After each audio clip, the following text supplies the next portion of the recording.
talk about the FOMC, and I said no. I'm going to talk about financial regulation, but I'd be glad actually during the question and answer if people have other questions, I'd be glad to entertain those questions as well. And Barry asked me actually to talk a little bit about some background on financial regulation. It's a very big topic. It's a year course at many universities, and I'm going to try to do it in 5 minutes. So I'm obviously not going to cover all aspects of it.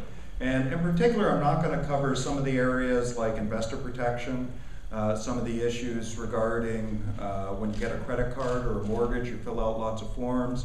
A lot of the regulations that are tied to that, at least in the past, have been set by the Federal Reserve. So I'm not going to address those issues. What I'm really going to focus on is safety and soundness issues. And I think that's been very relevant over the last 4 years. I'm going to talk a little bit about financial stability issues. So I'll give you a quick rundown on why we regulate banks, but with a particular focus on kind of the safety and soundness aspects. So why do we regulate financial institutions? So what do financial institutions do? Well, most people want to be able to put their money in a bank, but be able to take their money out whenever they want to. So in order to be able to take your money out at any time, the bank has to be pretty liquid to be able to do that. But what does the bank want to do with the money? Well, they want to provide loans, and the loans that they're providing are actually long-term loans. So most businesses don't want their money called at any time because then they can't make any investments. So they want the money for a much longer period of time. So the bank has this problem. Depositors prefer funds at the very short term that they can always get access to. But people borrowing from banks actually want longer-term loans. And so the bank is set in a kind of a risky position. They have to worry about this difference between maturity transformation of depositors and the people that want to actually take out loans. So there's an inherent issue with any kind of financial intermediary because of this mismatch. So in effect, they're transforming assets. How are they able to transform assets in a way that's not really disruptive? Well, normally, take a very simple bank where you have nothing but mortgages in terms of loans, and they have depositors. Well, normally depositors don't take their money out all at one time. And if you stagger when the mortgages come due on a regular basis, and people are paying off principal over time, so that they can kind of match that. So in normal times, this works out just fine. But there are times when it doesn't work out so well. And the time it doesn't work out, a good example is the Depression, where we had widespread bank runs. So if everybody decides they want their money all at the same time, no bank, no matter how much capital they have, unless they have 100% capital, is going to be able to provide the funds that everybody wants. So during a crisis, banks have this problem, that this transformation of assets, which is really important for the economy, creates an inherent problem if everybody decides that they want their money all at the same time. So what was the Depression-era solution to that problem? Well, the Depression-era solution to that problem was to create the FDIC, to provide deposit insurance. So what deposit insurance did is you don't worry about whether you're going to get your funds back or not, because you know that the government backs up the deposits in the bank, at least if you have less than $250,000 right now. And probably most people have less than that in the bank, so you feel pretty comfortable. You don't really worry about whether your bank's safe, because you know that you're going to get the money from the government if the bank's not around. But there are particular issues. So it's good news for depositors, and there's no longer an incentive to run. But it does mean that if a bank fails, that the taxpayer is on the hook if there's not sufficient capital at the financial institution. So what do we do to try to control for that? Well, banks are limited in some of the risks they can take. They can't invest in any asset they want. They're limited, and there are various limitations. I'm not going to go into detail on that. We have regular bank exams. So at the Boston Fed, we have an entire bank supervision department that goes out and regularly examines banks. We have roughly 150 examiners located at the Boston Fed that do the banks in New England that we regulate. And we do a thing called CAMELS ratings, which refers to capital, assets, management earnings, liquidity, and sensitivity to interest rate risk. So those are the things that examiners look at, and they try to get an idea of how risky that bank is. And so the goal is that the examiners go in and try to make sure that there's not excessive risks relative to the kind of capital position the banks have. So that was the solution during the Depression. But over time, problems emerged. So what are the problems? Well, the very fact that if a bank gets in trouble, you don't have to worry about it and you're not going to pull out your funds, means the cost of funds to the bank are not related at all to the risks that they're taking. So as a result, there could be potential problems because banks, particularly weak banks, may have an incentive to take more and more risk. If they take more risk and it actually pays off, they get to keep the money. But if they take a big risk and it doesn't pay off and they do much worse, well, then the taxpayer gets stuck with the bill. So there's this incentive problem that's occurred with deposit insurance.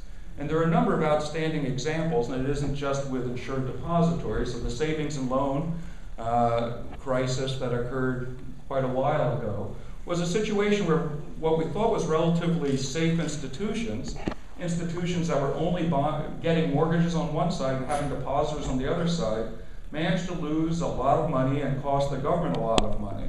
And what we found was, as they started to get into trouble, they took more and more risks, and as a result, the loss to the taxpayers was really very large. The GSEs, the government-sponsored enterprises, the Freddie Macs and the Fannie Maes, are a more current version of that. I mean, it's not the same with deposit insurance, but they had an incentive to maybe take more risks than would normally have been justified. And finally, banks have become much larger and more complicated than they were during the Great Depression. So there are a variety of issues that have come up over the last 25 or 30 years, and they're really tied to a series of assumptions that turned out to be wrong.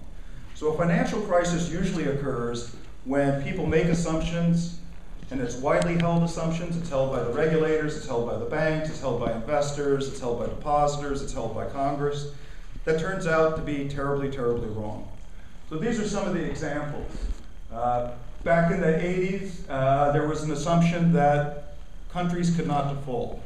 So there were a lot of loans given by our largest banks to less developed countries, particularly in Latin America. Well, that turned out to be very, very wrong, and those banks lost a lot of money, and the government had to take some fairly substantial actions to avoid very large defaults by those organizations. Real estate loans, for any of you that were in New England in the early 1990s, this is a region where real estate prices went up and then they came down fairly quickly, and we lost about a third of our banks in New England during that time. The Mid-Atlantic was affected. It was when then Chairman Greenspan talked about headwinds in monetary policy. So the assumption there was that real estate values weren't going to go down. That turned out to be a really bad assumption. The more recent assumption was of real estate securities. The idea was they'd be diversified and they'd hold real estate from all over the country.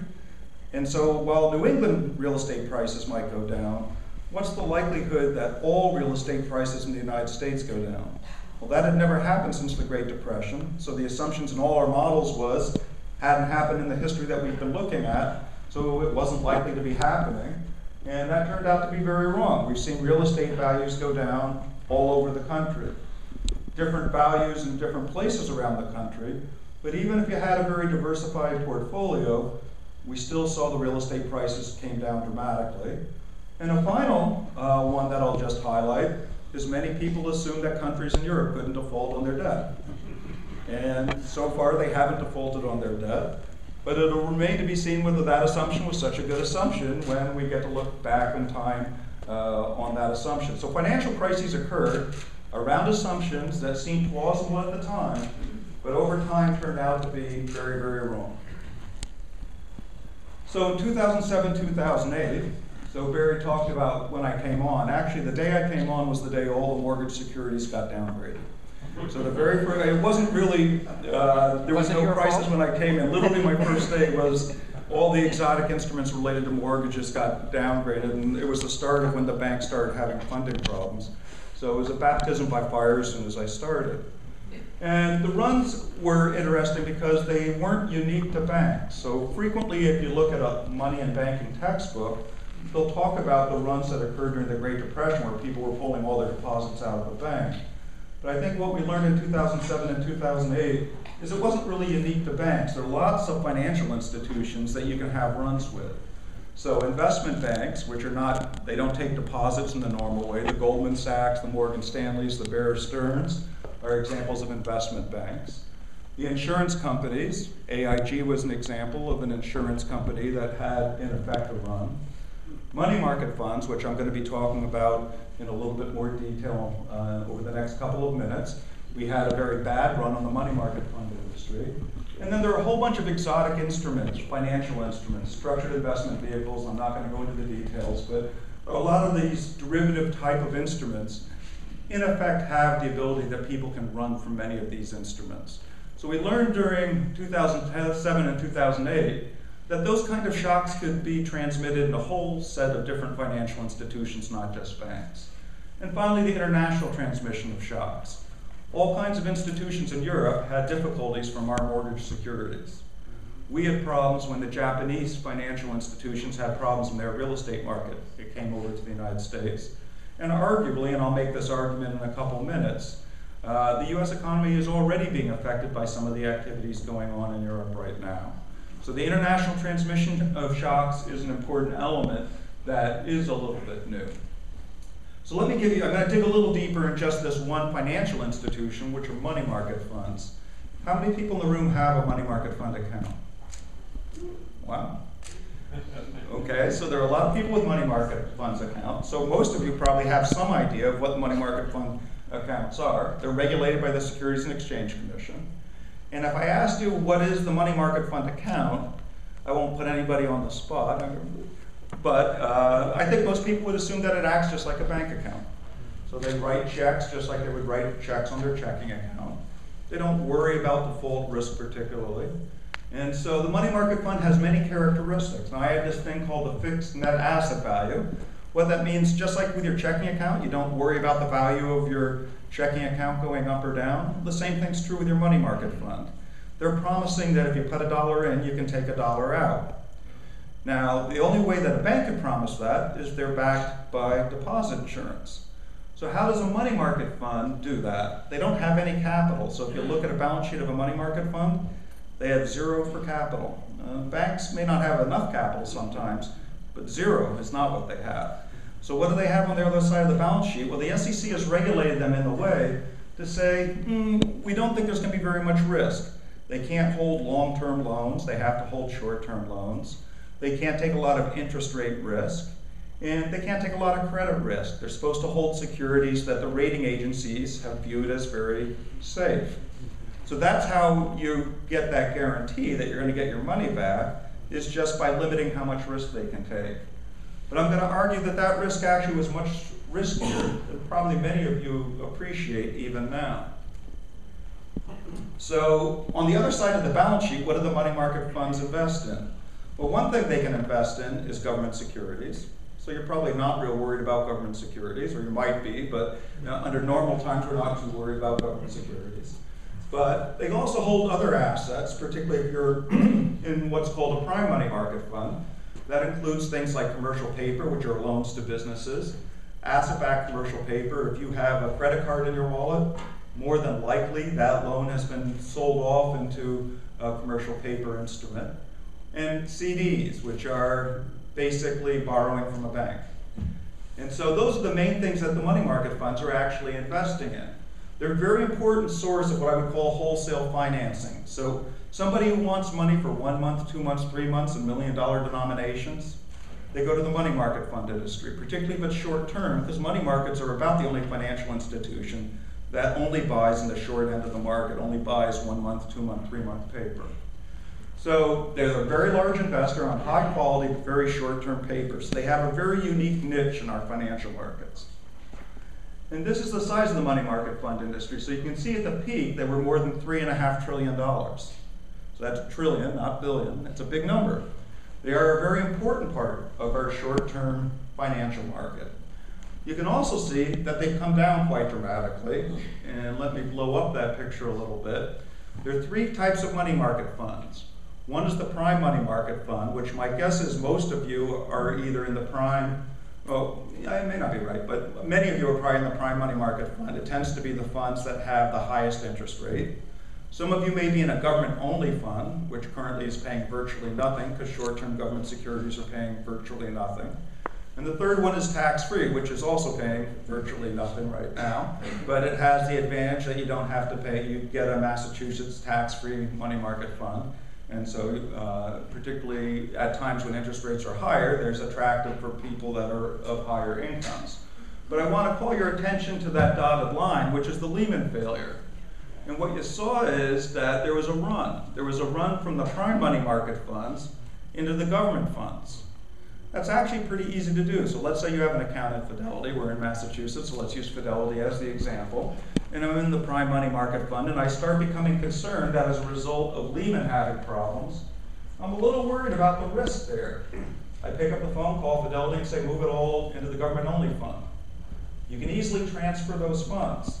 Now, most retail money market funds didn't, but every hedge fund manager I know did. It was actually a run by people that are very sophisticated. They were parking their money in money market funds. Most retail investors didn't move, but most sophisticated investors did. And this gives you a picture of how much money left as a result of the reserve fund. So this is in billions of dollars, and just to give you a sense, so in one day, $120 billion was pulled out of money market fund industry during the height of the crisis. And you can see around the time there were some very substantial pulling out of funds from the various money market funds. Well, this is dramatic because just like a bank can't immediately provide its funds, even though the money market funds were very short term, if everybody pulls their money out of a money market fund, but they've invested it in commercial paper and other things that are 3-month maturity, even though there's not a huge mismatch, it's a serious problem for them because the money market funds, the only way they can sell it is that they sell it right away, and they probably won't get the full price. If they don't get a full price, they can't give you that guarantee of a fixed net asset value. So it was a real problem for the money market fund industry. It was driven primarily by very smart money, and it was very dramatic. So what did the government do in response to that? Well, there were a couple things that happened. Clearly it was a crisis. All our short-term credit markets were seizing because everything that the money market funds normally buy, they were selling. So there was nobody on the other side of the market. So the Treasury knew this was a severe problem. Interest rate spreads on short-term instruments had gotten very, very wide. So the Treasury put a guarantee on the funds that were currently in the money market fund industry. And the Boston Fed actually ran a facility that enabled money market funds to sell paper to us at historical cost rather than the current market value. We actually made loans of $152 billion in the first week of operation. It was a big operation. We took no losses on it. It was through our discount window. It was structured. I'm not going to go through the structure that we put on this, but the structure was intended the government would get all its money back, but the goal was to stop the run on the money market fund industry, and it was actually pretty successful. But unfortunately, it helped the money market fund industry at that time, but the reforms that occurred were fairly minimal, and so we still have problems with the money market fund industry, and particularly given how many people in this room have money market fund accounts, it's probably worth talking about the risks that you may not be aware of. So what I have in this chart is gross, which is what the money market fund is getting on as a return. So the Federal Reserve has pushed rates down, particularly at short-term rates, to very, very low levels. Basically, for a Treasury security out 3 months, you're talking about 1 or 2 basis points. So how does a money market fund get 33 or 38 basis points? That's less than 1%. So it's 38 cents on $100. That's what 38 basis points would be. And the way they get that kind of return is they're investing in riskier paper. The riskier paper they're investing, I'll show you a slide in a minute, is European banks. So your money market funds are invested in European banks, just to give you an appreciation for why you might care about what the paper says about European banks. Eric, could we take a 2-minute break so we can all call our financial? Now, if you look to the right is the return that you actually get. So that's 5 cents on $100 for your annual return.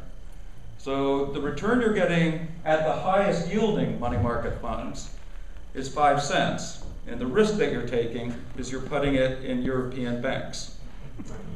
Now the difference between those two is management fees. So why are they willing to invest in European banks? Well, they're giving you very little of it. What they're actually getting is that's the way that they make sure that their management fees stay high. So they're taking credit risk. They're giving you a guarantee that will only pay off if European banks pay off. So what have the money market funds been doing? Well, the left tells you how much they have in foreign exposures. It's come down, but at least as of August, and it's come down more since this slide, 60% of what they held was in foreign banks, a little less than 40% European banks. You can see that green boxes are the declines. So they've been pulling out of these various European banks over time as the headlines have gotten worse and worse. So there has been a decline. Now that's actually a problem for European banks. If you read the paper this morning, or actually it wouldn't have been in the paper, you would have had to see business news. The Federal Reserve just created a swap line with the European Central Bank. Why did we do that? Because European banks can't get dollars right now. There's a shortage of dollars. So why is there a shortage of dollars? Because the money market funds have been pulling money out of the various European banks. But nonetheless, if you have a prime money market fund, you're still partly a holder in European banks. So if we think about financial stability issues, there's still a lot of risk with money market funds, and it's credit risk. So that's not something that gets solved by the SEC shorting the maturity or doing some of the other things the SEC normally does. It's a credit risk problem. So a question to ask is, when you read the prospectus and they say we're just like government securities or we're just like a bank, do you realize that you're investing in European banks? So there is a disconnect between what they've promised you in terms of the risk and what they're actually doing in order to make sure that their management fees stay reasonably high. So no proposal has been settled on solving this, but my own view is that you shouldn't have a financial entity that doesn't have capital. And money market funds have no capital, that's part of their structure. Now they have a lot less risk than many other financial institutions, but zero is not the right answer for the amount of capital these institutions should hold.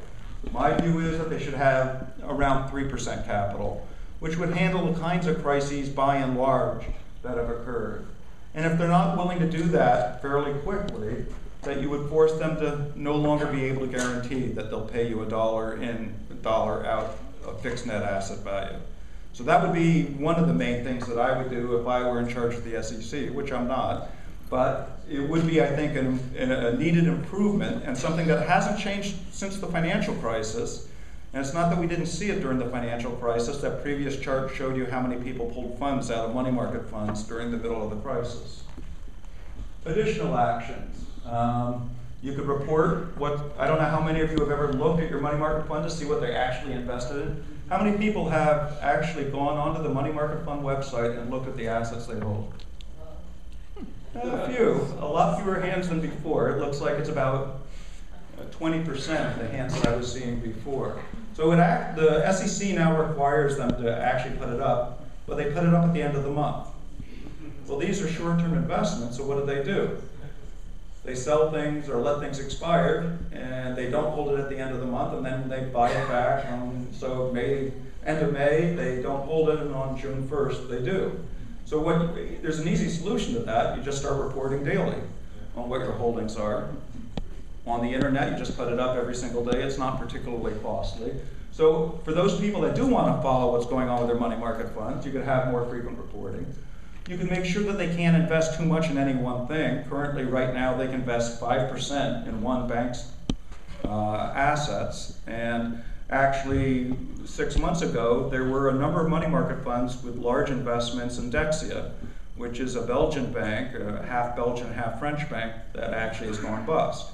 So they got out of those positions before Dexia went bust. But 6 months ago, they actually held, and some of them held the 5% maximum that they could hold. So you could start by reducing that. And I think it's relevant to ask, are these the right exposures for an organization that is saying that they're not taking much in the way of risk?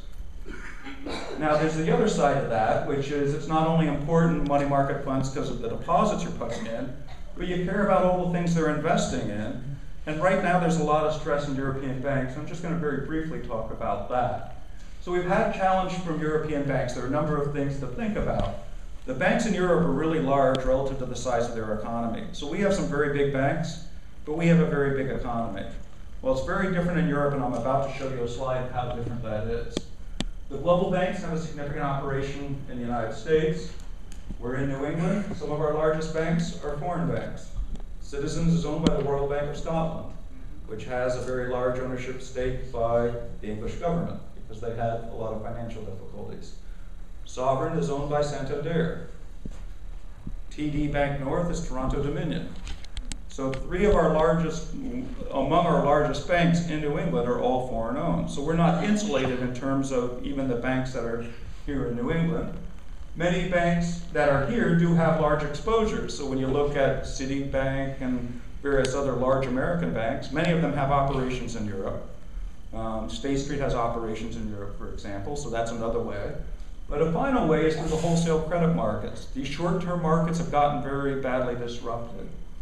And this just gives you an idea of what the size of the largest bank is relative to the size of the economy. So as you look across the countries, the largest bank in many of these countries is larger than the GDP of those countries. So think of it as you're a $2 trillion country with a $2 trillion bank. So think about what the taxpayer exposure is if that bank has really significant problems.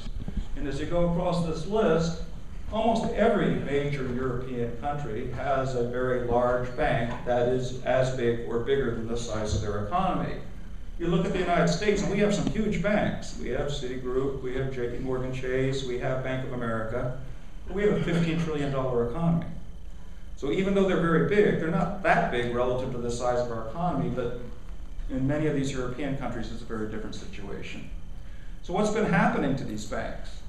Well, in the first column, I have how big the banks are. So the 5 largest banks average roughly $2.5 trillion each. As you go across, it gives you what's been happening to the average stock price at different points in time. And let me just focus on the far right, which says from the peak since 2006, they've basically lost between 70 and 80% of their value. And since the beginning of this year, they've lost anywhere from 1/3 to 1/2 of their value.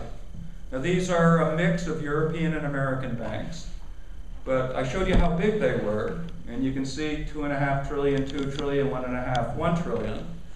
And you can see what's happened to their share price, and it tells you why people are a little bit nervous about reading the paper and what's happening with European banks.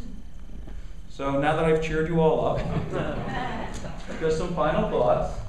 One, financial markets are very stressed. There is a reason to read the newspaper right now. We should be concerned about what's happening in Europe, because if the European banks or European sovereign debt crisis gets worse, we are not going to be insulated. There is nothing that any American politician or American regulator could do to completely insulate us. We can take some measures to mitigate it, but we're not going to prevent it from having spillover effects here. Many of the global banks are expecting wholesale funding issues. What I mean by that is when the money market funds decide not to provide funds to European banks, the European banks now need to get their dollars from somewhere and they can't do it. So we announced this morning we were going to be providing dollars for other central banks, and what are the other central banks going to do? They're going to be lending it to their banks that are having trouble raising dollars. The rates they were paying was very high. And finally, there was a time when everybody was wondering why Japan didn't fix their problems. And then we were worried about, well, why did the Europeans, why are they so slow to fix our problems? But after the beginning of August and the discussion around our own deficit issues, it wasn't so hard to imagine a situation where political problems prevent us from getting to solutions that reasonable people you would think could actually come to. So I'll leave you with that, and turn it over to the next one.